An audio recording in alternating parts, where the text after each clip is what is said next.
here is the galley copy of the new book, which is just so cool looking. It's beautiful. The Lost Empire of Emanuel Nobel. And it looks kind of similar style to your last big New York Times bestseller, The Mysterious Case of Rudolf Diesel. Lost Empire of Emanuel Nobel will not be available until May, but they can pre-order it today, have it in time for Father's Day. Yeah. And tell us what The Lost Empire of Emanuel Nobel is about. It is a companion book to the Diesel book. Emanuel Nobel has an appearance in the Rudolf Diesel story. But you don't have to have read Diesel in order to read this book. It can be out of sequence. And in fact, I haven't said this really. The only people who know this next piece are you and my editor and a few people in archives around the world. But I'm working on a third, which will complete a trilogy of these 3 turn-of-the-century characters.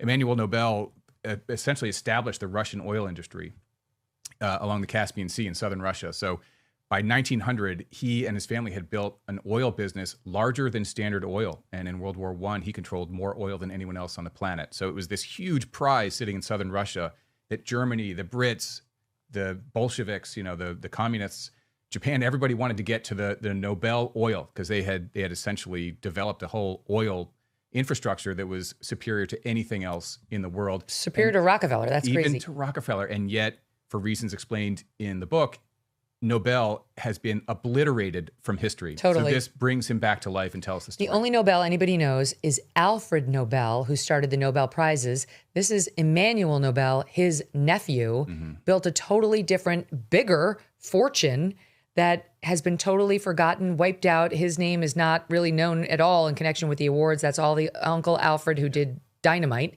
That was his business.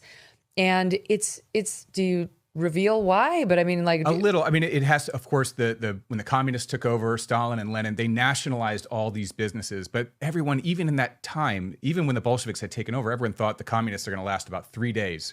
And so there's an interesting negotiation between Standard Oil and Rockefeller and Nobel about all these Russian assets of petroleum, what to do with them, because nobody believes Lenin's going to last.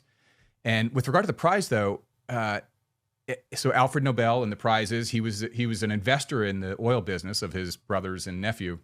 But the prize wouldn't exist if it wasn't for Emanuel either. And there are 2 funny stories about that. When Emanuel's father, Ludwig, dies, Alfred and Ludwig are huge celebrities around the world. And the newspapers in France, where Alfred lives, mistakes who's died. They thought Alfred died. So they print this obituary for Alfred Nobel, calling him, as the inventor of dynamite, this merchant of death, and caused more killing than anyone in history. And so he reads his own obituary and thinks, holy crap, this can't be how I'm remembered. And so he changes his will to establish the prize.